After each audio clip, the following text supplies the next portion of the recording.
another dreadful performance from Chelsea. Forest almost guaranteed safety then with that 3-1 victory. But take a look at Chelsea's run of late. Of course, Rafinha out.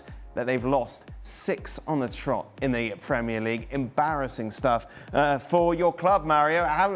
How does today make you feel? Because you looked at that team sheet at the start, you thought, right, here's the chance for Chelsea to go out there and give the fans something to smile about.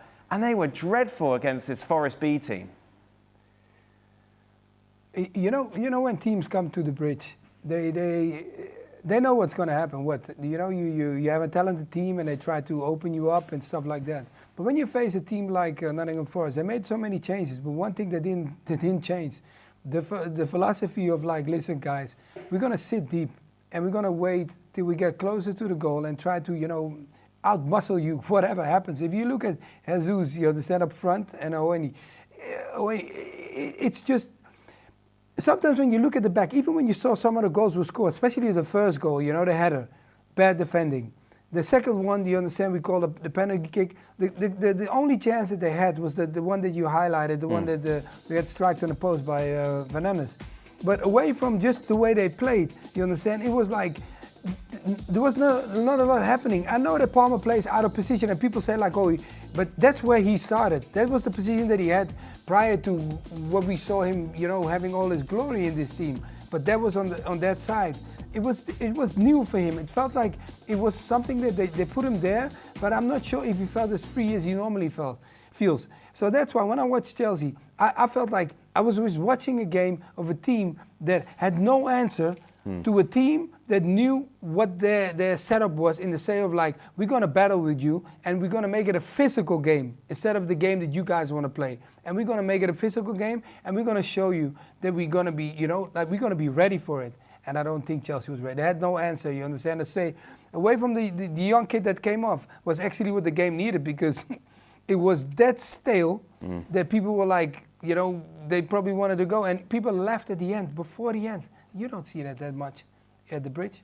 Nadim, it's interesting, you think back to Rafinha's last game. Was that Brighton, the 3-0? I think it was, where they were just horrible throughout that whole tie. They weren't much better today at all. They were turgid. Yeah, they were turgid. But that Brighton game, I think, is one that will live in the memory for probably a bit longer than this one itself. I think today, the start that Forest had, I think, again, we've all had it as players where when things are going well for your club, you can go 1-0 down. And if you're playing at home, the crowd will still continue to get right behind you. But as soon as that goal went in for Forest today, the first one, you could hear some of the murmurings. And then it goes to 2, and it's a poor decision from Gusto. And then the atmosphere just basically leaves the stadium.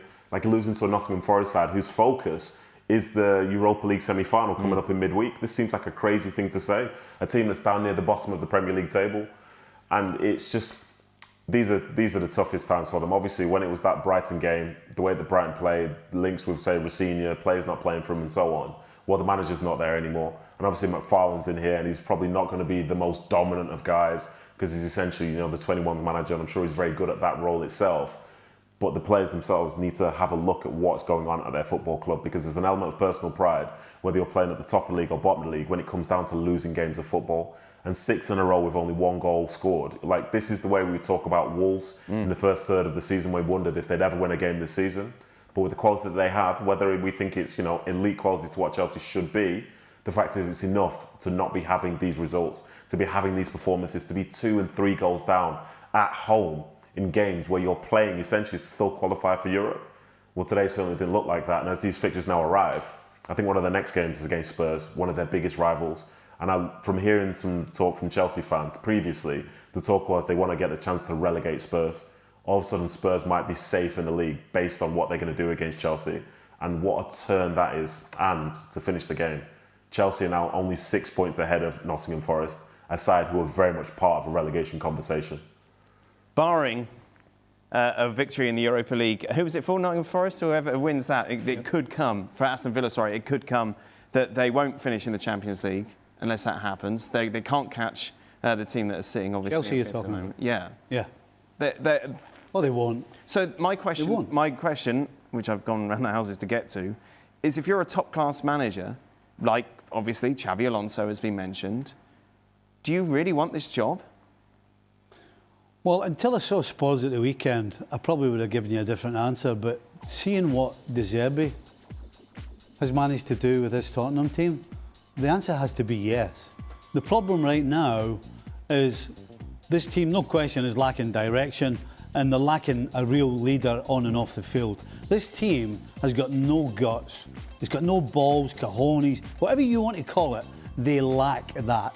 And you can just... They're trying to play football. I'm not saying they're not trying. They're trying to pass the ball and they're trying to... But where's that extra dynamism? Where's that extra energy and desire? I mean, you watch Nottingham Forest and it's a real simple setup. They defend strong, and then they boss with pace. But when you watch Nottingham Forest players, and Spurs players had it the weekend, whenever they're doing something, they are absolutely bang out. Every single piece of them is doing it.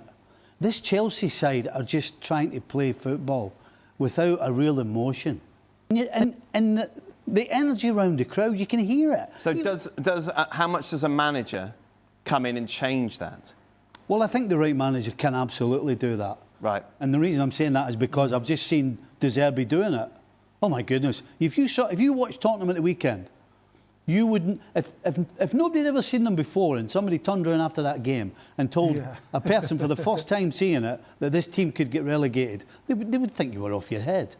So yes, a manager can make that big a difference. But unfortunately, they don't have a manager, and between now and the end of the season, we're going to see the same gutless performances from this team. To that point, Dan, absolutely yes. A manager does make a difference. And on that list, there are a couple of names who I don't think get a job. Felipe Luis, I don't think he gets a job. Frank Lampard, I don't think they go back there. But to your point, if it's Xabi Alonso, I'm not sure you want this job. Give him. You won't have Champions League football. But well, not only that. Listen, managers would embrace an opportunity to kind of build this club back up to where certainly Chelsea fans believe they should be, where we've seen them.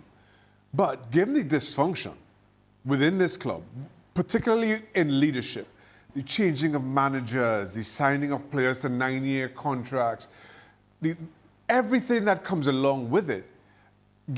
I still think that Xabi Alonso's reputation is solidly in place, despite Real Madrid, despite that uncertainty and everything that came with it. You go into Chelsea, or Xabi Alonso goes into Chelsea, is met head-on with this dysfunction, and goes the way of Enzo Maresca. I think his reputation takes a really huge hit. Right. As we sit right now, I think Xabi Alonso is still first on any number of club lists. Very well-run clubs who have money to spend and will back him without question. I'm not sure you can say that about Chelsea. Mario, with your Chelsea hat on, who would you appoint? Look, okay. The way Chelsea wants to play the game, Alonso would be the perfect fit, right? Because the way they want to play the beautiful game. They want to be, like the way they see themselves playing, and with all the individuals that they brought to the club, are all very talented. But they are very talented, but you ask yourself, you need an experienced head, someone that really turns up and says, like, when things go wrong, right? I don't want a guy that whispers in the other one's ear, and the other one whispers in the other one's ear and telling, like, oh, he should do this, you shouldn't. No, you need one guy in the team that clearly just stands up and just tells you right in your face. And I don't know if they have that. The guy that just calls you out and tells you just straight up. Like, I give an example. The time I was at Chelsea, it was like that. It's like one points a finger in the dressing room. He's the leader. He just tells you, like, hey, listen, if you don't step up, we're not gonna win the game, or you're not gonna score, or what are you thinking you're doing?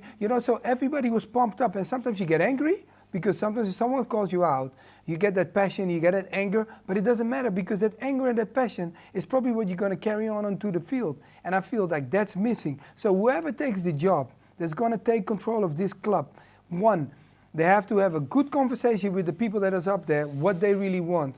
And if this manager is capable of listening to them, because they clearly have their own strategy, but they now have to make sure, if you want to make this cup bigger than what it is already, you got to understand that you're going to bring a man that has his philosophy and you have to make sure that it fits in your philosophy. But if it's just only your philosophy, it's not going to work. The club cannot think like that. They need to go two ways. Meanwhile, fair play to Forest. Goodness me. 4 managers down, and it looks like they will be safe. Mathematically, of course, they can still be caught, but they look in a great position. And especially, Nedum, when everyone looked at that team sheet, they thought, oh, they throw in the game because they're worried about the Europa League. Well, that shut everyone up. Yeah, and those people are, I'm taking about mostly you, I'd imagine. But yeah, fair play to them. I think the form that they're in, I think it's been a long time since they lost a game domestically. And this is off the back of them winning, by quite a few goals away at Sunderland, a side who early in the season had one of the best home records in the whole division. So fair play to them. And obviously the model for staying up in the Premier League is to go in the Europa League and have 4 managers every season. That is the key. And if you're not doing that, are you really trying? But yeah, like I say, the changes that they made, and even the result midweek against Aston Villa, I was impressed by that. And they know that they are in form. They're a tough side to play against. I think Stevie was saying as well, like they knew what they needed to do as a collective, and they do it. And even the manager himself, he said, we made changes today, but the spirit will remain the same. And that's exactly what it is. Those players, they have the belief, they have the quality at this moment in time. And right now you could say they're as good as pretty much anyone in the division, so more power to them. If you want more on this game, I invite you to my garden, as I was joined by Don to reflect full time on Forest's victory against Chelsea. Chelsea, of course, involved in the FA Cup final against Manchester City. There's a game you can see live on ESPN2 and ESPN+. Our coverage starts at 9 a.m. Eastern.